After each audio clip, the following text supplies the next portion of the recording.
Good morning student. कैसे हैं आप सब? आशा करती हूँ कि आप सब घर में होंगे और सुरक्षित होंगे। आज का जो हमारा ऑनलाइन लेक्चर है जिसका टॉपिक है राज्यसभा, इसके पहले हमने भारतीय संसद, उनके कार्य एवं शक्तियों के बारे में पढ़ा, राष्ट्रपति की कार्य एवं शक्तियों के बारे में पढ़ा, लोकसभा की संरचना, उनकी कार्य एवं शक्तियों के बारे में पढ़ा। आज हम बात करेंगे राज्यसभा की संरचना, उनकी कार्य एवं शक्तियों के बारे में। भारत में संविधान के लागू होते ही लोकसभा की व्यवस्था हो गई थी, लेकिन जब 1952 में पहले आम चुनाव हुए तो उसके बाद यह तय किया गया कि संसद का एक और सदन होगा जिसे राज्यसभा कहा जाएगा, और यह सदन संसद के उच्च सदन के रूप में माना जाएगा। 23 अगस्त 1954 को औपचारिक तौर पर राज्यसभा के गठन की घोषणा की गई। राज्यसभा संसद का द्वितीय सदन है, पर इसे संसद का उच्च सदन माना जाता है। भारतीय संविधान के अनुच्छेद 80 में राज्यसभा की संरचना से संबंधित वर्णन किया गया है। अनुच्छेद 80 के अनुसार राज्यसभा के सदस्यों की अधिकतम संख्या 250 हो सकती है और वर्तमान में वह संख्या 245 है। अधिकतम सदस्य संख्या की हम बात करें तो राज्यों एवं संघ राज्य क्षेत्रों से जो प्रतिनिधि होंगे वो 238 होंगे और राष्ट्रपति के द्वारा 12 सदस्यों को मनोनीत किया जाएगा। ऐसे कुल जो सदस्य होंगे वह 250 हो सकते हैं। 12 सदस्य जो राष्ट्रपति के द्वारा नॉमिनेट किए जाएंगे वो व्यक्ति कला, साहित्य, विज्ञान, समाज सेवा या सहकारिता के क्षेत्र में विशेष ज्ञान रखने या अनुभवी व्यक्तियों को चयन राष्ट्रपति के द्वारा किया जाएगा। बाकी के जो शेष सदस्य हैं उनका निर्वाचन अप्रत्यक्ष रूप से जनता द्वारा किया जाता है। ये सदस्य संघ की इकाइयों का प्रतिनिधित्व करते हैं और इनका चुनाव एकल संक्रमणीय मत तथा आनुपातिक प्रतिनिधित्व पद्धति के आधार पर किया जाता है।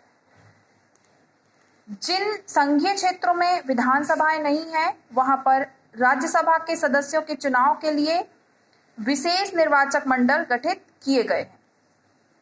हमारे संविधान में इकाइयों को राज्यसभा में प्रतिनिधित्व जनसंख्या के आधार पर दिया जाता है। इस संबंध में संविधान में यह व्यवस्था की गई है कि एक राज्य की जनसंख्या के प्रथम 50 लाख व्यक्तियों तक हर 10 लाख व्यक्तियों के लिए एक और उसके बाद 20 लाख पर एक के हिसाब से प्रतिनिधित्व प्राप्त होगा। राज्यसभा की जो वर्तमान सदस्य संख्या है वह है 245। राज्य एवं संघ राज्य क्षेत्रों से 233 है, जिसमें राज्यों से 229 तथा 4 केंद्र शासित प्रदेशों से लिए गए हैं। राष्ट्रपति द्वारा जो मनोनीत किए जाते हैं, राष्ट्रपति द्वारा मनोनीत सदस्यों की संख्या 12 है और वर्तमान में उनकी संख्या 12 ही है। अभी तक राज्यसभा में जो केंद्र शासित प्रदेशों से सदस्यों को लिया जा रहा है उनमें से केवल 2 ही केंद्र शासित प्रदेश हैं। पहला है दिल्ली और दूसरा है पांडिचेरी। दिल्ली से 3 सदस्यों को लिया जाता है और पांडिचेरी से 1 सदस्य। बाकी बचे जो 5 केंद्र शासित प्रदेश हैं, अंडमान निकोबार द्वीप समूह, दमन एवं द्वीप, लक्षद्वीप, चंडीगढ़, दादर व नागर हवेली, इनसे राज्यसभा में प्रतिनिधित्व प्राप्त नहीं है। आपको बता दें कि वर्तमान में ही धारा 370 को खत्म किया गया है और उसके बाद जम्मू कश्मीर और लद्दाख 2 नए केंद्र शासित प्रदेश बने हैं। लद्दाख में तो विधानसभा नहीं है पर जम्मू कश्मीर में विधानसभा है, तो आने वाले समय में जम्मू कश्मीर के विधानसभा से भी प्रतिनिधियों का प्रतिनिधित्व राज्यसभा में होगा। राज्यसभा सदस्य बनने के लिए जो योग्यताएं होनी चाहिए वो योग्यताएं हैं, पहला वह व्यक्ति भारत का नागरिक हो, दूसरा 30 वर्ष की आयु पूर्ण कर चुका हो, तीसरा किसी लाभ के पद पर ना हो, मतलब सरकारी नौकरी पर ना हो, केंद्र सरकार या राज्य सरकार के अधीन किसी लाभ के पद पर रहते हुए व्यक्ति राज्यसभा के सदस्य नहीं बन सकता। अगला है पागल ना हो। विकृत मस्तिष्क वाला व्यक्ति भी राज्यसभा सदस्य के रूप में चयनित नहीं हो सकता। नेक्स्ट है कि ऐसी अन्य योग्यता रखता हो जो संसद के किसी कानून द्वारा निश्चित की जाए। तो ये 4 योग्यताएं हैं जो राज्यसभा सदस्य के रूप में एक व्यक्ति में होनी चाहिए। अब हम बात करेंगे राज्यसभा के कार्यकाल की। वैसे तो सामान्य तौर पर हम देखते हैं कि लोकसभा और सभी राज्यों की विधानसभाओं का कार्यकाल 5 वर्ष का होता है, लेकिन राज्यसभा का कार्यकाल 6 वर्ष का है। राज्यसभा संसद का स्थायी सदन है और इसका कार्यकाल 6 वर्ष का ही रखा गया है। स्थायी सदन इसे इसलिए बोला जाता है क्योंकि राष्ट्रपति के द्वारा राज्यसभा को भंग नहीं किया जा सकता। लोकसभा को राष्ट्रपति के द्वारा भंग किया जा सकता है, लेकिन राज्यसभा स्थायी सदन इसलिए कहा जाता है क्योंकि राष्ट्रपति इसे भंग नहीं कर सकता।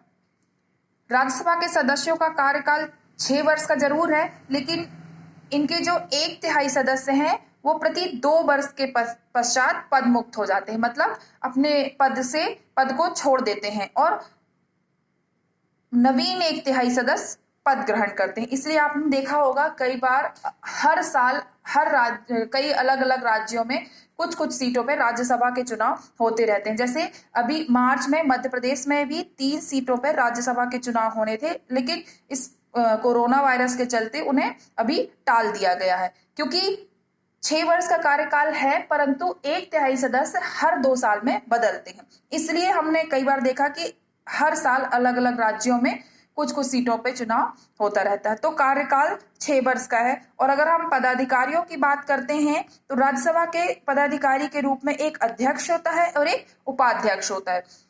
जो अध्यक्ष होता है वह उपराष्ट्रपति होता है। उपराष्ट्रपति को ही राज्यसभा का पदेन सभापति कहा जाता है और जो उपाध्यक्ष होता है वह चयनित सदस्यों में से ही किसी एक व्यक्ति को उपाध्यक्ष के रूप में चयनित किया जाता है। अब हम बात करते हैं राज्यसभा की कार्य एवं शक्तियों के बारे में। राज्यसभा की रचना लोकसभा के सहयोगी सदन के रूप में हुई है। राज्यसभा के कार्य एवं शक्तियों को कुछ बिंदुओं के आधार पर हम समझेंगे। तो पहला जो बिंदु है राज्यसभा की शक्ति के रूप में वह है विधायी शक्ति, लेजिस्लेटिव पावर। लोकसभा और राज्यसभा को विधि निर्माण के संबंध में समान शक्ति प्राप्त है।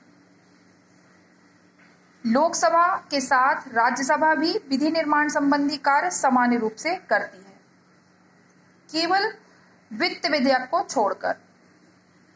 संविधान के द्वारा अवित्तीय विधेयकों के संबंध में लोकसभा और राज्यसभा को समान शक्तियां दी गई हैं। मतलब अवित्तीय विधेयक जितने भी हैं उसमें लोकसभा और राज्यसभा को समान शक्ति है। वित्त विधेयक के संबंध में केवल लोकसभा को शक्ति प्रदान की गई है। अवित्तीय विधेयक लोकसभा या राज्यसभा के दोनों सदनों में से किसी भी एक सदन में प्रस्तावित किया जा सकता है और दोनों सदनों से पारित होने के बाद वह विधेयक राष्ट्रपति के पास हस्ताक्षर के लिए जाता है और तभी कानून का रूप लेता है। मतलब कोई भी साधारण विधेयक राज्यसभा या लोकसभा दोनों सदनों में से किसी भी एक सदन द्वारा प्रस्तावित किया जाता है और जब दोनों सदनों से वह विधेयक पास हो जाता है तो राष्ट्रपति के हस्ताक्षर के बिना वह कानून नहीं बन सकता। इसलिए दोनों सदनों से पास होने के बाद वह विधेयक राष्ट्रपति के पास हस्ताक्षर के लिए जाएगा और राष्ट्रपति के हस्ताक्षर के बाद ही कोई भी विधेयक कानून का रूप लेता है।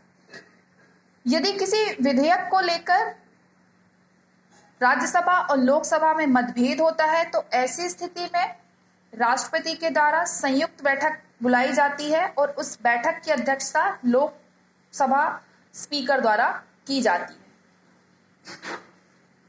अब हम ये मान सकते हैं कि कानून निर्माण की प्रक्रिया में लोकसभा की जितनी उपयोगिता है उतनी राज्यसभा की भी है। तो विधायी शक्ति जितनी लोकसभा के पास है उतनी शक्ति राज्यसभा के पास भी हम मान सकते हैं। अगली शक्ति है वित्तीय शक्ति, फाइनेंशियल पावर।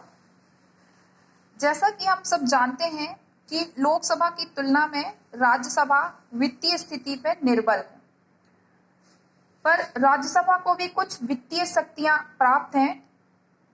संविधान के अनुसार वित्त विधेयक पहले लोकसभा में ही प्रस्तावित किया जाएगा और लोकसभा द्वारा स्वीकृत होने पर वित्त विधेयक राज्यसभा में भेजा जाएगा और इसके द्वारा अधिक से अधिक 14 दिन तक विधेयक पर वह विचार करके उस विधेयक को लोकसभा पर पुनः वापस भेजना पड़ेगा।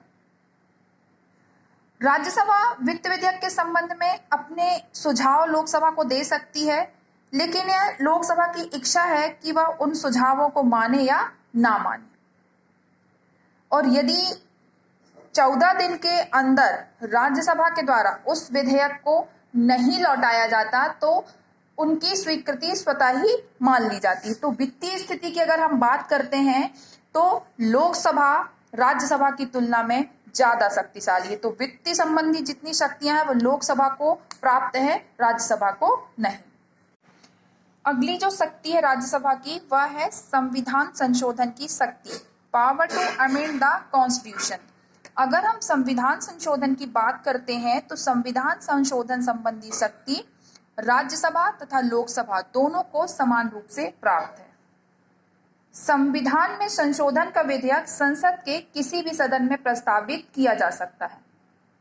संशोधन प्रस्ताव तभी स्वीकृत समझा जाएगा जबकि उसे संसद के दोनों सदनों द्वारा अलग अलग अपने कुल बहुमत तथा उपस्थित एवं मतदान में भाग लेने वाले सदस्यों के 2/3 बहुमत से पारित किया जाए। मतलब कि जब संविधान संशोधन विधेयक वहां पहुंचा सदन में, उस समय वहां कितने बहुमत पढ़ रहे हैं उसको लेकर, कितने सदस्य उपस्थित हैं और मतदान में भाग लेने वाले सदस्यों के 2/3 बहुमत के आधार पर ही संशोधन को पारित किया जाएगा। संविधान संशोधन से संबंधित अगर राज्यसभा और लोकसभा में मतभेद है या असहमति है तो संसद के द्वारा संविधान संशोधन से संबंधित असहमति को दूर करने के लिए किसी भी प्रकार की संयुक्त बैठक का कोई प्रावधान नहीं है। और जब कभी ऐसी स्थिति आती है कि संविधान संशोधन से संबंधित लोकसभा और राज्यसभा के मध्य मतभेद पाया जाता है तो ऐसी स्थिति में संशोधन प्रस्ताव गिर जाएगा।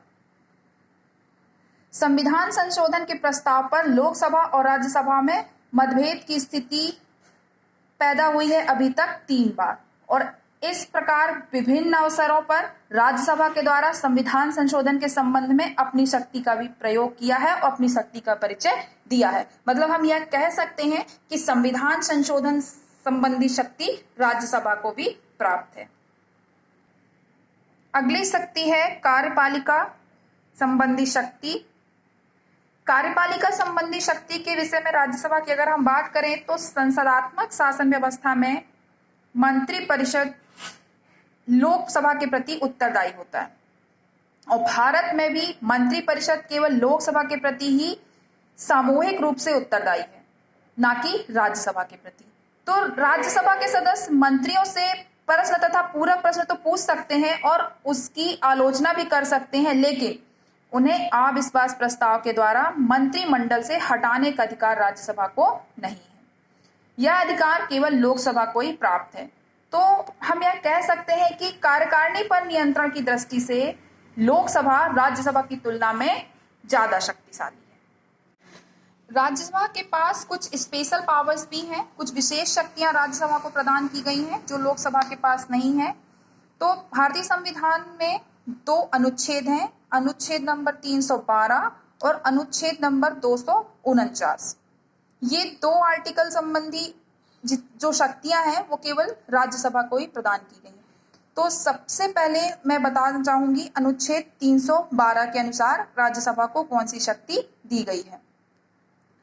अनुच्छेद 312 के अनुसार राज्यसभा ही अपने 2/3 बहुमत से प्रस्ताव पास करके नई अखिल भारतीय सेवाएं स्थापित करने का अधिकार केंद्र सरकार को दे सकती है। अब अखिल भारतीय सेवाएं क्या हैं? अखिल भारतीय सेवाएं जिसमें IPS, IAS अधिकारियों की नियुक्ति लोक सेवा आयोग के द्वारा की जाती है। मतलब इनको स्थापित करने का अधिकार केवल राज्यसभा के पास है। राज्यसभा जब तक इस प्रकार का प्रस्ताव पारित नहीं कर देती तब तक संसद या भारत सरकार किसी नवीन अखिल भारतीय सेवाओं की व्यवस्था नहीं कर सकते। मतलब जो अखिल भारतीय सेवाएं हैं उनको स्थापित करने का अधिकार या शक्ति केवल राज्यसभा को ही प्रदान की गई है।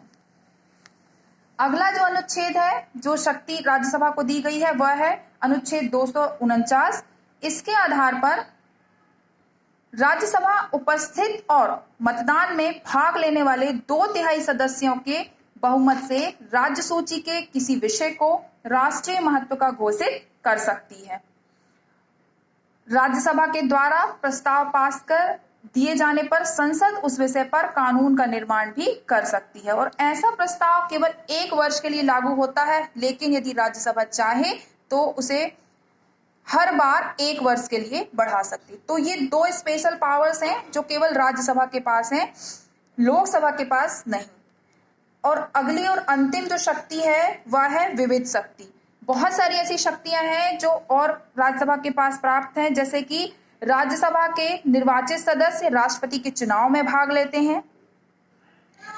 राष्ट्रपति या सर्वोच्च न्यायालय या उच्च न्यायालय के न्यायाधीशों को जब उनके पद से महाभियोग के द्वारा हटाया जाए तब भी लोकसभा और राज्यसभा दोनों की सहमति आवश्यक है।